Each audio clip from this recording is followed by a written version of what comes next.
Kahit anong gawin niyang ayuda, hindi talaga pwede dahil umakyat inflation rate, taas ng bilihin, tapos walang trabaho. Ang solusyon niya dapat talaga, trabaho. Kasi kahit na anong ayuda mo, mataas pa rin ang bilihin, yung mga taong kumikita naman, kahit itaas mo yung minimum wage, magkano na naman mabibili niya sa increase na 100 pesos a day? Pero as in, kawawa po mga kababayan natin na nagninegosyo. Tapos sasabihin niya na successful itong agriculture part ni BBM. Ay, malabo ho talaga. Mamamayang Pilipino magsasabing tumataas ang mga bilihin. Hindi talaga niya na-cure yan for 4 years no? Hindi talaga niya na, kahit anong gawin niyang ayuda, hindi talaga pwede dahil umakyat inflation rate, taas ng bilihin, tapos walang trabaho. Ang solusyon niya dapat talaga, trabaho. Kasi kahit na anong ayuda mo, mataas pa rin ang bilihin, yung mga taong kumikita naman, kahit itaas mo yung minimum wage, magkano na naman mabibili niya sa increase na 100 pesos a day?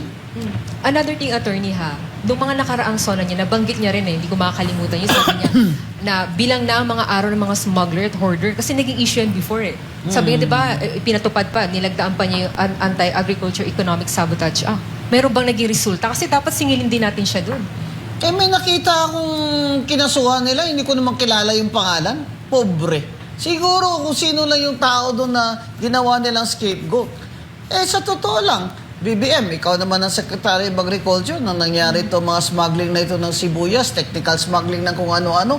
Pati nga sa sukal, may technical smuggling kayo. Technical smuggling, mga kababayan, yung dapat yung tax babayaran ganito. Dinideclare lang po nila ng ganito para yung tax, ito lang. Kaya technical yung smuggling. Kumikita sila doon sa tax na hindi binabayaran. Doon sila nagra-racket ng porsyento. So, wala namang nakulong sa smuggling ng sibuyas. Wala nakulong sa smuggling ng asukal, sa technical smuggling.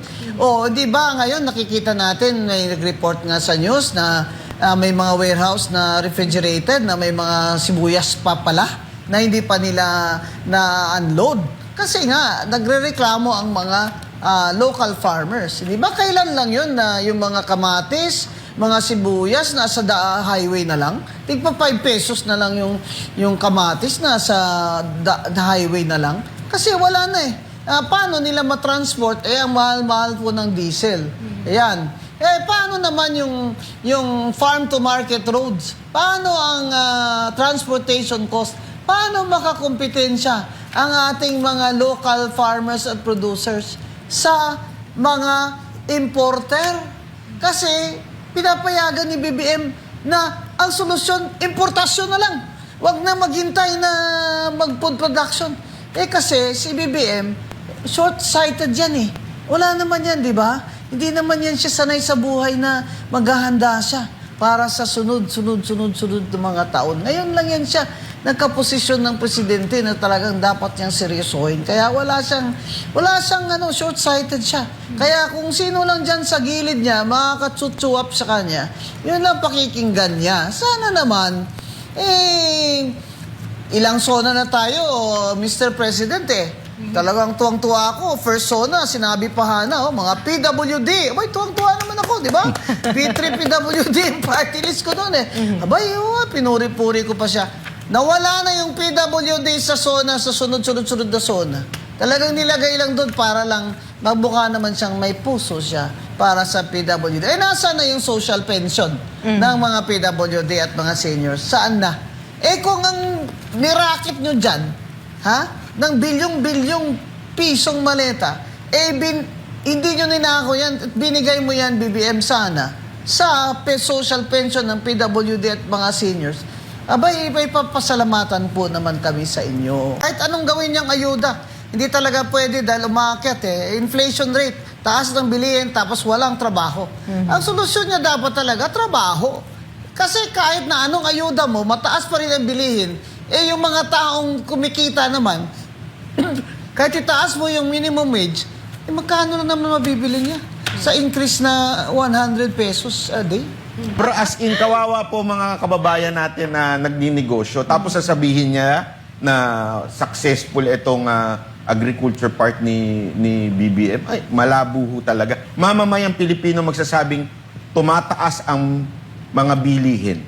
Oh, hindi talaga niya na cure yan for 4 years no? Hindi talaga niya na kahit anong gawin niyang ayuda, hindi talaga pwede dahil umakyat inflation rate, taas ng bilihin tapos walang trabaho. Ang solusyon niya dapat talaga trabaho. Kasi kahit na anong ayuda mo, mataas pa rin ang bilihin, yung mga taong kumikita naman, kahit itaas mo yung minimum wage, magkano na naman mabibili niya sa increase na 100 pesos a day? Another thing, attorney nung mga nakaraang SONA niya, nabanggit niya rin hindi ko makakalimutan yung sabi niya, na bilang na ang mga araw ng mga smuggler at hoarder, kasi naging issue yan before Sabi niya, di ba, pinatupad pa, nilagdaan pa niya yung Anti-Agriculture Economic Sabotage. Meron bang naging resulta? Kasi dapat singilin din natin siya dun. May nakita akong kinasuhan nila, hindi ko naman kilala yung pangalan. Pobre. Siguro kung sino lang yung tao doon na ginawa nilang scapegoat. Sa totoo lang, BBM, ikaw naman ang Secretary of Agriculture nang nangyari ito mga smuggling na ito ng sibuyas, technical smuggling ng kung ano-ano. Pati nga sa sukal, may technical smuggling kayo. Technical smuggling, mga kababayan, yung dapat yung tax babayaran ganito. Dinideclare lang po nila ng ganito para yung tax, ito lang. Kaya technical yung smuggling. Kumikita sila doon sa tax na hindi binabayaran. Doon sila nagra-racket ng porsyento. So, wala namang nakulong sa smuggling ng sibuyas. Wala nakulong sa smuggling ng asukal, sa technical smuggling. Di ba ngayon nakikita natin, may nag-report nga sa news na may mga warehouse na refrigerated, na may mga sibuyas pa pala na hindi pa nila na-unload. Kasi nga, nagre-reklamo ang mga local farmers. Di ba kailan lang yun na yung mga kamatis, mga sibuyas nasa highway na lang? Tigpa 5 pesos na lang yung kamatis nasa highway na lang. Kasi wala na paano nila matransport? Ang mahal-mahal po ng diesel. Ayan. Paano naman yung farm to market roads? Paano ang transportation cost? Paano makakompetensya ang ating mga local farmers at producers sa mga importer? Kasi pinapayagan ni BBM na ang solusyon, importasyon na lang. Huwag na maghintay na mag-food production. Kasi si BBM, short-sighted yan Wala naman yan, di ba? Hindi naman yan siya sanay sa buhay na maghahanda siya para sa sunod ng mga taon. Ngayon lang yan siya nagkaposisyon ng presidente na talagang dapat niyang seryosohin. Kaya wala siyang short-sighted siya. Kaya kung sino lang dyan sa gilid niya, makakatsutsu up sa kanya, yun lang pakikinggan niya. Sana naman, ilang SONA na tayo, Mr. President Talagang tuwang-tuwa ako. First SONA, sinabi pa mga PWD. Abay, tuwang-tuwa naman ako, di ba?